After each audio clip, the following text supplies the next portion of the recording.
साथियों, आदिवासियों से आखिर नफरत क्यों, आज का विषय ये है। इस विषय को मैं नए साल 2026 में उठाना चाह रहा था, आज मौका आ गया है।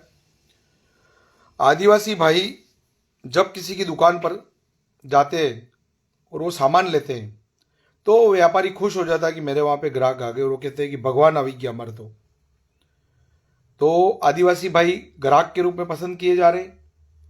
आदिवासी भाई किसी बड़े व्यक्ति का मकान बनाते हैं, निर्माण कार्य करते हैं, कारीगर के रूप में जाते हैं तो सबको पसंद आते हैं, क्योंकि आदिवासी भाई वहां मेहनत करके आपका मकान बनाते हैं। आदिवासी भाई सब्जी बेचते हैं, सब्जी लेते हैं, हम कम भाव करके भी ले लेते हैं, 5 स्टार होटल में भाव नहीं करते हैं। आदिवासी भाई सब्जी लेके, हमारे आदिवासी माता बहनें सब्जी लेके बैठती हैं, तब हम उनसे सब्जी भी खरीदते हैं और भाव करते हैं। और अगर 100 रुपए की सब्जी को 50 रुपए में लेने की कोशिश करते हैं।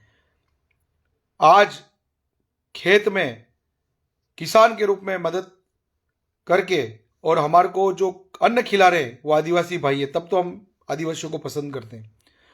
और तो और भी कई कामों में जहां भी आदिवासी भाई आपको फायदा नजर आता है कि आदिवासी भाई इससे फायदा मिल रहा है, तो बहुत अच्छा, बहुत अच्छा, मतलब ये वो खुश चीज की बात मत करो। और जब आदिवासी कल्याण की बात आती है और जब कोई खास करके आदिवासियों के अलावा मेरे जैसे समाज सेवी, मैं विकेश मेहता अकेले की बात नहीं कर रहा हूं, मेरे जैसे कोई बहुत बड़े संत भी है और छोटे मोटे लोग भी हैं।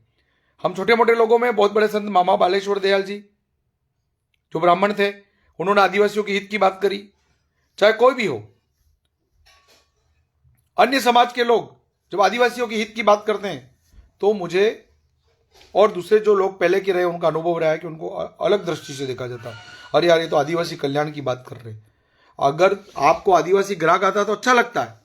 आज आदिवासी अगर बाजार में नहीं आएंगे ना, आप 4 दिन अगर आदिवासी भाई अगर बाजार में नहीं आते तो मुंह लटक जाता है व्यापारियों का भी, मुंह लटक जाता है अच्छे अच्छे लोगों का। आदिवासी कैटरिंग करने में आप देख लो, होटलों में देख लो, आप काम कर रहे कुछ केबी मॉल में, कहीं भी आप बड़े बड़े मॉल में देख लो, आप नक्षत्र मॉल में चले जाओ, होटलों में देख लो, सारे आदिवासी भाई हमारे काम करने।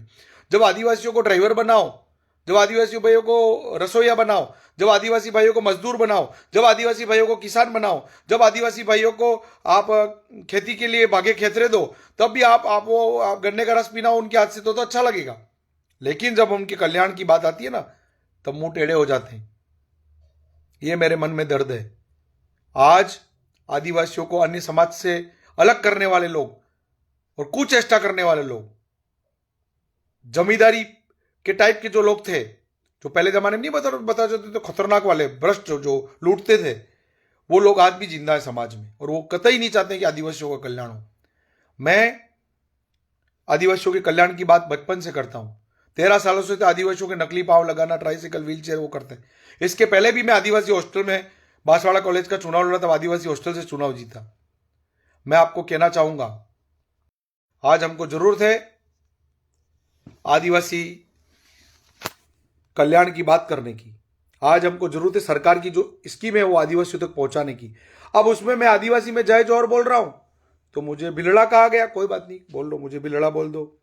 मुझे बिलड़ा कहने में आपको अच्छा लगा, आपने मेरी मजाक बनाई, लेकिन मैं इसको गौरव का विषय मानता हूं। जब सब कुछ आदिवासियों से लेना है तो आदिवासी कल्याण की बात करने वालों को क्यों रोकना है? मेरा समाज को एक प्रश्न चिन्ह है। और मैं हर वक्त आदिवासियों के कल्याण के अलावा 3600 कौमों में भी अगर कोई गरीब है, कोई शोषित है, कोई वंचित है, तो मैं खड़ा हूं। मैंने कब जैनों का साथ नहीं दिया, मैंने कब राजपूतों का आशीर्वाद नहीं लिया, मैंने कब पाटीदारों के साथ में खड़ा नहीं रहा, मैं कब यादवों के साथ खड़ा नहीं रहा, मैं हरिजन भाइयों के साथ कब चाय मैंने नहीं पी, बताओ आप मेरी लाइफ में। मैंने कब मुसलमानों के वहां में नहीं गया, मैं कब क्रिश्चियनों के वहां नहीं गया, मुझे आप बताओ। लेकिन अब सब धर्मों को एक करना हमारा लक्ष्य और सामाजिक समरसता रखना हमारा लक्ष्य है। आप बड़े बड़े सामाजिक संगठन में, बड़े बड़े संगठनों की बात कर रहा हूं जिनकी सरकारें हैं और जिनकी चल रही थी और अभी भी चल रही हैं, वो अपने एक टैग लाइन लगते हैं अपनी बुक में, सामाजिक समरसता। सामाजिक समरसता का मतलब ये होता है कि सबको समान रूप से, समान दृष्टि से देखिए।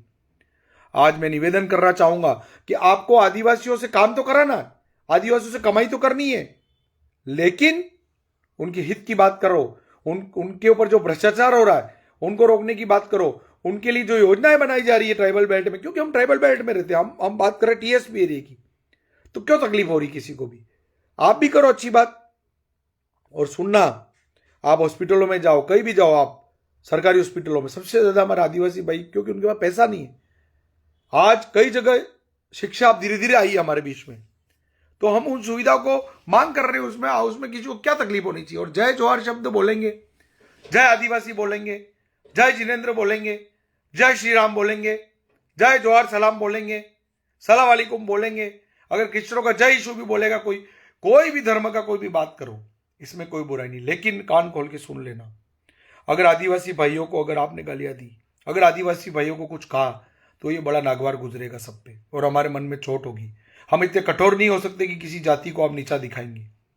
मुझे कह दो, आप जितनी भी गालियां देनी है, आपको कह रहा हूं कि बांसवाड़ा जिले में जो भी लोग बदमाश है, गड़बड़ है, जो कुछ ही लोग हैं, अगर उनको गालियां देने से उनका पेट बढ़ता है, तो आप रोज सुबह उठ के मेरे नाम का पुतला बना लो, रोज मेरा पुतला चलाओ और रोज मेरे को गालियां बिको, सोशल नेटवर्किंग पे बिको, और मैं जहां मिलूंगा बिको, और उस पर कागज बना के मेरे को डाल दो, किसी को डर लगता हो नीचे नाम मत लिखो, मेरे को पोस्ट कर दो गालियां लिख के, मैं सहन करूंगा, लेकिन आदिवासियों को गालियां नहीं बिकने दूंगा, आदिवासियों को कुछ भी नहीं कहने दूंगा। क्यों? कि आज आदिवासी हमारे भाई हैं, और आदिवासियों से हम, अरे यार कितनी बड़ी बात है कि आज हम जिनके साथ रह रहे आदिवासियों के जंगलों में ही तो मकान बने।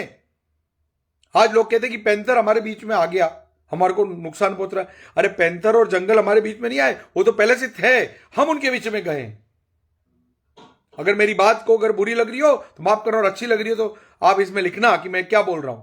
पैंथरों को हमने हमारे बीच में नहीं बुलाया, पैंथर तो वही थे, हम जंगलों में अतिक्रमण कर रहे हैं, पहाड़ियां काट रहे हैं, हम हमारे जो घर है वो उनके जंगलों में बनाते जा रहे, तभी वो आ रहे। क्या कभी पैंथर कुशलबाग मैदान में आया? क्या सिविल लाइन में तो आएगा, उसके बाद में जंगल थे, वहीं रहते थे, जंगल को काट के सिविल लाइन बनी है, और आगे की चीजें बनी, वहां पानी है तो पानी पीने भी आएगा, जानवर है।